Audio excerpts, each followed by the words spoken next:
हमारे भंवरलाल जी यहाँ उपस्थित है। भंवरलाल जी आप आइए मंच पे। भंवरलाल जी की इच्छा है 2 शब्द और इसके बाद तुरंत हम कथा की ओर जाएंगे, क्योंकि कथा का महत्व है। कथा का महत्व पूर्ण रूप से थोड़ा सुनना भी है। और भंवरलाल जी के बाद मैं संक्षिप्त में कहूंगा, हमारे नीलेश महाराज जी 2 शब्द बोलेंगे, क्योंकि एक माइक का नशा ऐसा होता है ना, समय की मर्यादा कई बार हम निकल जाती है। मगर संत उपस्थित है और आज से नहीं कई सालों से सिद्धाश्रम के साथ जुड़े हुए हमारे नीलेश जी महाराज, और आज हमारे सिद्धाश्रम का ही एक अंग हमारे आचार्य नरेश भाई रामानंदी जी भी यहाँ उपस्थित है, जो वागलधरा सिद्धाश्रम में भी सेवा करते हैं और मेरे लंदन में भी सिद्धाश्रम में सेवा करते हैं। तो ताली का सदुपयोग किया करें। कंजूस बनो मगर इसमें कंजूस नहीं बनो। कई लोगों का चेहरा ही कंजूस होता है।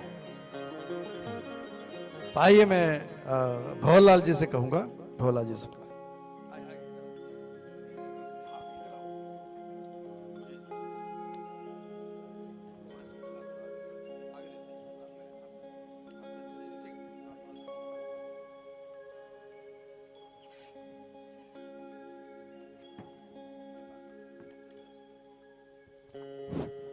जय श्री कृष्णा, जय गौ माता। तुलसी ये तन खेत है, मन वच कर किसान, पाप पुण्य 2 बीज है, बोए सो सुजान। जंगल की शोभा जाड़ी से, माता की शोभा साड़ी से, हिंदू की शोभा धोती और चोटी से, मर्द की शोभा मूंछ और दाढ़ी से, घर की शोभा गाय माता से, शरीर की शोभा दूध दही छाछ मक्खन घी से, और आत्मा की शोभा गुरु से। पारदेश्वर महादेव की जय। बड़े सौभाग्य की बात है कि जिस भूमि पर आप और हम बैठे हुए हैं, ये मुनि और संतों की भूमि है और मेहनतों की भूमि है, गुरु की भूमि है। इस भूमि पर जात जात के वनस्पति है, रुद्राक्ष के पेड़ लगे हुए हैं, बिली के पेड़ लगे हुए हैं, और प्रत्येक साक्षात गौ माता यहाँ विराजती है। वेदमयी माता जहाँ विराजमान होती है, वहाँ 33 करोड़ देवी देवता विराजमान होते हैं। उन सभी देवताओं को मेरा कोटि कोटि दंडवत प्रणाम। साथ में इस आश्रम में खाने की सेवा की जाती है, तरह तरह के स्वदेशी पर पक्षियों की सेवा की जाती है, जिसमें गरीब आदिवासी बच्चे और बच्चों को पूर्व विद्यादान भी दिया जाता है।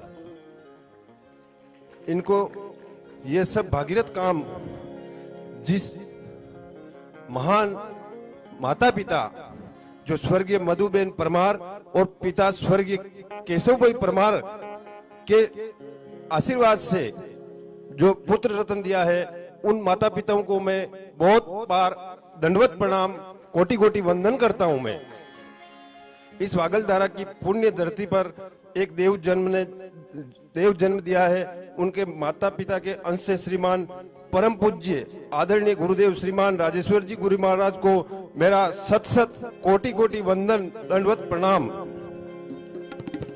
व्यासपीठ पर सभी को मेरा प्रणाम, और गुरुजी जो भारती जी उनका भी मेरा प्रणाम। नीलेश बापू, गोभक्त श्री गोपाल कृष्ण जी व्यास और सभी बाहर से पधारे हुए अतिथि नन्ही मुनि बालिकाओं सभी को मेरा जय श्री कृष्णा। और अगले समय में नीलेश बापू की बारडोली में भव्य गौ कथा होने जा रही है, उस गौ कथा में सभी को पधारना है। राजस्थान में मेरा गांव गलवा भीलवाड़ा जिले में 2 महीने के बाद में 400 राष्ट्रीय संतों का सनातन धर्म के ऊपर संतों का अधिवेशन और गौशाला कथा होने जा रही है। उसमें सभी संतों को आमंत्रित पधारना है, सभी को निमंत्रण पत्रिका दी जाएगी, और श्री गुरुदेव के सानिध्य में सारा ये कार्य वहाँ राजस्थान भीलवाड़ा में होने जा रहा है। सभी और इस आयोजन को जो करने वाले आप सभी को जोड़ने वाले अपन सभी को चिखलिया परिवार को भी मेरा बहुत बहुत दंडवत प्रणाम और उनका मैं बहुत आभार व्यक्त करता हूं। उन्होंने जो ये कार्यक्रम रखा उसके माध्यम से ही अपना यहाँ सब मिलनसार हुआ है, सबका परिचय हुआ है और मेरे जैसे को यहाँ बोलने का मौका मिला, सम्मान मिला, उसके लिए मैं बहुत बहुत ऋणी हूँ चिखलिया परिवार को और सभी को मेरा दंडवत प्रणाम और बापू जी को, गुरु जी को मेरा बहुत बहुत तहे दिल से कोटि कोटि वंदन प्रणाम। जय गौ माता।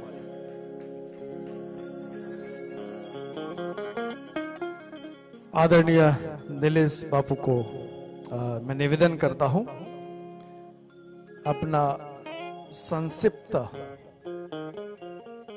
जो आशीर्वचन हमारे इस शिव महापुराण की कथा में दे। धन्यवाद।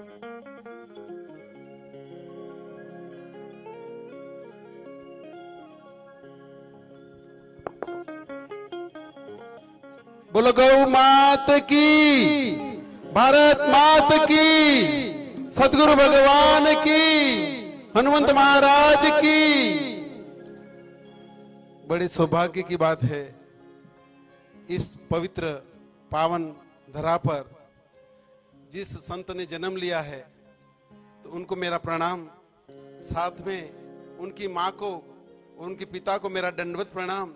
ऐसे देव रत्नों को इस धरती पर भेजा है और व्यासपीठ पर बैठे व्यास जी को मेरा प्रणाम, सभी श्रोताओं को मेरा प्रणाम, संतों को प्रणाम। ये कथा जो होने जा रही है न हो रही है, शिव कथा एक कल्याण की कथा है।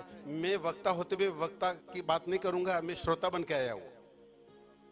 मैं वक्ता बन के नहीं आया हूं, मैं श्रोता हूं, आपके जैसा ही हूं। ठीक है, वक्ता का नियम अलग है, व्यास का नियम अलग है, वो मैं तोड़ूंगा नहीं। ठीक है, इसलिए आप सबको निवेदन है कि कथा को हृदय से सुनिए।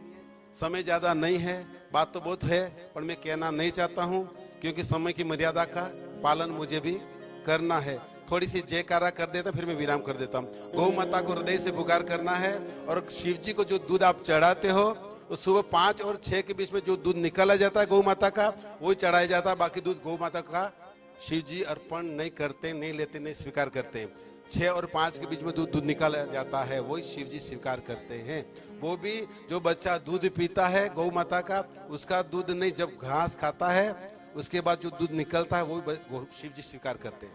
थैली वाला दूध मत चढ़ाइए, शिव जी वहां नहीं मिलेंगे, भाग जाएंगे, याद रखना। जब गाय नहीं होगी गोपाल कहाँ होंगे, जब गाय नहीं होगी तो नंदलाल कहाँ होंगे, जब गाय नहीं होगी गोपाल कहाँ होंगे। गौ माँ के सिंगों पर ये धरती भारी है, जब धरती नहीं होगी हम तुम कहाँ होंगे। जब गाय नहीं होगी गोपाल कहाँ होंगे, जब गाय नहीं होगी भोले बाबा कहाँ होंगे, भोले बाबा ना होंगे, भोले बाबा कहाँ होंगे। शिव शंकर भोले की नंदी की सवारी है, शिव शंकर भोले की नंदी की सवारी है। जब नंदी नहीं होंगे भोले बाबा कहाँ होंगे, जब नंदी नहीं होंगे भोले बाबा कहाँ होंगे। जब गाय नहीं होगी ये भक्त कहाँ होंगे, जब गाय नहीं होंगे राजेश्वर गुरु जी जैसे महात्मा कहाँ होंगे। बोलो गौ मात की। वाणी को विराम।